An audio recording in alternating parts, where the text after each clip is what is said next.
I hope आप अच्छे होंगे एंड एग्जाम्स की भी तैयारी बहुत अच्छे से कर रहे होंगे।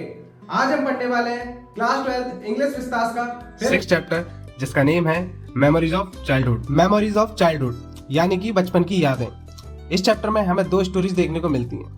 पहली है the cutting of my long hairs, इसकी राइटर है जिट कालासा एंड ये एक ऑटोबायोग्राफी है। एंड सेकंड है हमारे पास we to are human beings and इसकी राइटर है बामा एंड ये भी एक ऑटोबायोग्राफी है। मेमोरीज ऑफ चाइल्डहुड मूल अमेरिकी लेखिका जिट कालासा और तमिल लेखिका बामा द्वारा लिखित दो ऑटोबायोग्राफिक प्रकरणों का संग्रह है। ये दोनों लेखिकाएं मार्जिनलाइज्ड कम्युनिटी से हैं और अपने बचपन में भेदभाव के अपने अनुभवों के बारे में बात करती हैं। और ये जो कम्युनिटी होती है ये मेन कम्युनिटी से अलग होती है, इनके कल्चर अलग होते हैं और ये दोनों ही स्टोरीज अपने बचपन में भेदभाव के अपने अनुभवों के बारे में बात करती हैं। जिट कालासा बताती हैं कि कैसे उन्हें उनकी माँ से अलग करके व्हाइट अमेरिकन द्वारा चलाए जा रहे स्कूल में भेजा गया था। वह कार्लेसले इंडियन स्कूल में अपने पहले दिन को याद करती हैं, जब स्कूल चलाने वाले लोगों ने उन्हें अपने बाल काटने के लिए मजबूर किया था। वह पीड़ा और लाचारी महसूस करती हैं क्योंकि वह उस कार्यवाही के पूरी तरह से खिलाफ थी। उसकी संस्कृति में लंबे बालों को साहस और कल्याण का प्रतीक माना जाता है। एंड दूसरी ऑटोबायोग्राफी बामा द्वारा लिखी गई है, जो छुआछूत की प्रथा के माध्यम से अपने समुदाय पर लगाए गए सामाजिक अन्याय के बारे में बात करती है। एक साधारण मजेदार घटना जो वह अनुभव करती है वह भेदभाव का एक बदसूरत रूप बन जाती है। हमारी पहली story the cutting of my long hairs की शुरुआत कुछ इस तरीके से होती है। जिट कालासा स्कूल में अपने पहले दिन के अनुभव को बताती हैं, जो एक आवासीय स्कूल था। जब वह पहली बार स्कूल में शामिल हुई तो सर्दी थी। अपने पहले दिन नाश्ते के लिए घंटी जोर से बजी और उनके चारों ओर लगातार शोर था। उन्हें शोर परेशान करने लगा। उन्होंने जो कंबल पहना था उसे उतार दिया गया और उन्हें डाइनिंग रूम में जाने वाली लड़कियों की कतार में शामिल कर दिया गया। एक पीले चेहरे वाली महिला लाइन के पीछे थी। लड़कियों को सख्त जूते और टाइट कपड़े पहनने के लिए मजबूर किया गया था। छोटी लड़कियों ने आस्तीन वाले अप्रैन पहने थे और उनके बाल कटे हुए थे। लेखिका को लगा कि लड़कियों ने बेढंगे कपड़े पहने थे, लेकिन उन्हें इसकी बिल्कुल भी परवाह नहीं थी। और जैसे ही वे डाइनिंग रूम में दाखिल हुए, तीन लड़के विपरीत दरवाजे से अंदर दाखिल हुए। लेखिका ने देखा कि एक छोटी घंटी बजाई गई और तीनों लड़कों ने डाइनिंग टेबल के नीचे से कुर्सियां खींच ली। लेखिका ने उनकी नकल की, लेकिन पाया कि बाकी सभी अभी खड़े थे। जब दूसरी घंटी बजी तो वह उठने लगी और बाकी सभी ने टेबल के नीचे से अपनी कुर्सियां निकाल ली। जैसे ही वह टेबल पर बैठे, लेखिका ने एक आदमी की ओर देखा जो बात कर रहा था। हालांकि जब उन्होंने एक पीले चेहरे वाली महिला की नजर अपने ऊपर महसूस की तो उसने अपनी आंखें नीचे कर ली। टेबल पर बैठे सभी लोगों ने टेबल पर अपनी प्लेटों पर अपना सिर झुका लिया। तीसरी घंटी बजी और सभी ने खाने के लिए चाकू और कांटे उठा लिए। लेखिका को रोने का मन हुआ, लेकिन उन्होंने रोने की हिम्मत नहीं की। मामले को और खराब बनाने के लिए लेखिका की दोस्त जूडविन ने उन्हें उनके लंबे घने बाल काटने की योजना के बारे में बताया। स्टोरी टेलर की माँ ने उसे सिखाया था कि केवल अकुशल योद्धा जिन्हें दुश्मन ने पकड़ लिया था, उनके बालों पर दुश्मन द्वारा दाल लगाई जाती थी। लेखिका की संस्कृति में शोक मनाने वाले लोग छोटे बाल रखते थे। जब जूडविन ने उसे बताया कि उन्हें बाल कटवाने के लिए राजी होना पड़ेगा क्योंकि स्कूल चलाने वाले लोग काफी स्ट्रिक्ट हैं, तो लेखिका ने विद्रोह कर दिया। जब कोई नहीं देख रहा था तो लेखिका कमरे से भाग निकली और अंत में जब वह बिस्तर के नीचे पकड़ी गई तो लेखिका को याद है कि उसके कई बार मना करने के बावजूद उसे घसीटकर बाहर निकाला गया। उसे नीचे ले जाया गया और एक कुर्सी से सुरक्षित रूप से बांध दिया गया। वह तब तक रोती रही जब तक उसे महसूस नहीं हुआ कि कैंची उनकी एक मोटी चोटी को काट रही है। उसके बाद उन्होंने अपनी हिम्मत खो दी। लेखिका को याद है कि अपने माँ से दूर ले जाने के बाद उसे कई अपमानों का सामना करना पड़ा।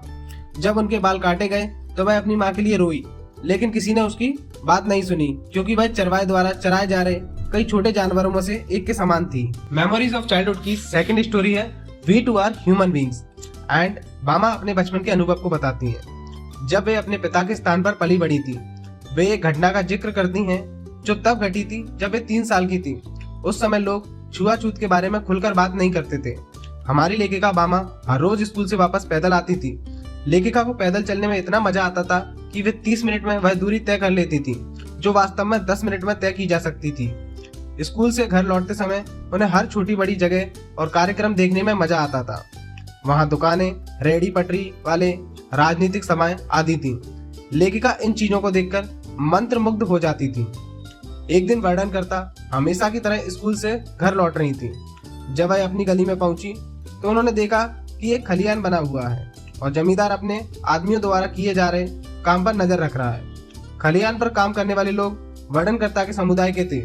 वर्णनकर्ता या लेखिका इन गतिविधियों को देखने का आनंद ले रही थी। और जब उन्होंने अपने समुदाय के एक बुजुर्ग को एक छोटा सा पैकेट मजाकिया अंदाज में ले जाते देखा, आदमी ने पैकेट को बिना छुए सावधानी से उसके धागे पकड़े हुए थे।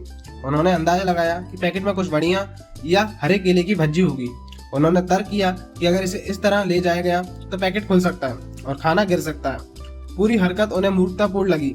वह आदमी जमींदार के पास गया और उसे पैकेट अपने हाथों में लेकर दिया। लेखिका घर गई और अपने भाई को यह हास्यप्रद कहानी सुनाई। हालांकि उसके भाई को यह कहानी मजेदार नहीं लगी और उसने उन्हें समझाया कि जमींदार और उसके जैसे लोग ऊंची जाति के लोग माने जाते थे।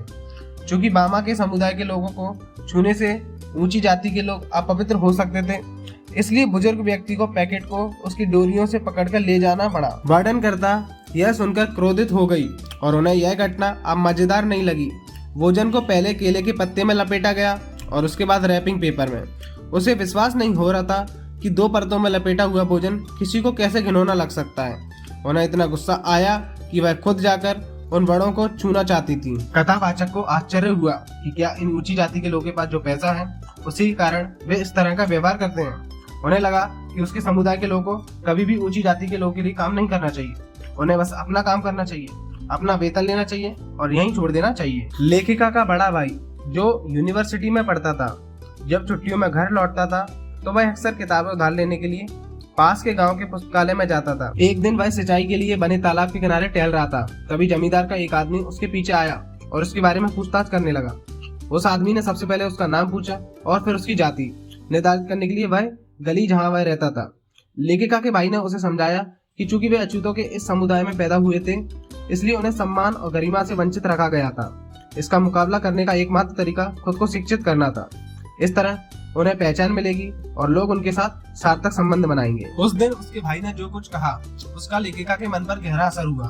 उन्होंने खूब मेहनत से पढ़ाई की और अपनी कक्षा में प्रथम स्थान प्राप्त किया। परिणाम स्वरूप कई लोग उनके मित्र बन गए। मेमोरीज ऑफ चाइल्डहुड दर्शाती है कि कैसे भेदभाव कम उम्र में लोगों के दिमाग पर गहरा असर डाल सकता है और यह नीचे समुदाय के बच्चों के लिए खुशहाल बचपन का अवसर छीन लेता है। हम देख सकते हैं कैसे जेठ क्लासा को अपने स्कूल में पहले दिन नाश्ते के दौरान लैंगिक भेदभाव का सामना करना पड़ा। जब लड़कों को पहले बैठने की अनुमति दी गई थी, उसने एक बड़े तरह के भेदभाव का अनुभव किया, नस्लीय भेदभाव। जब उसके सांस्कृतिक मूल्यों की परवाह किए बिना स्कूल के अधिकारियों ने उसके बाल काट दिए।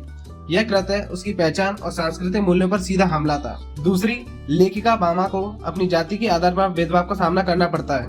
एक मासूम बच्ची के रूप में उसे यह जानकारी पूरी तरह से घृणा हुई कि लोग दूसरे के प्रति इतने अमानवीय क्यों हो सकते हैं, क्योंकि वे खुद को उनसे श्रेष्ठ मानते हैं। एंड इस पॉइंट पे आके हमारा ये चैप्टर एंड हो जाता है। आई होप आप सभी को ये चैप्टर समझ आया होगा। इस चैप्टर के इंपॉर्टेंट नोट्स एंड अपडेट्स के लिए ज्वाइन करें ट्विंकलिंग वर्ल्ड के टेलीग्राम चैनल को।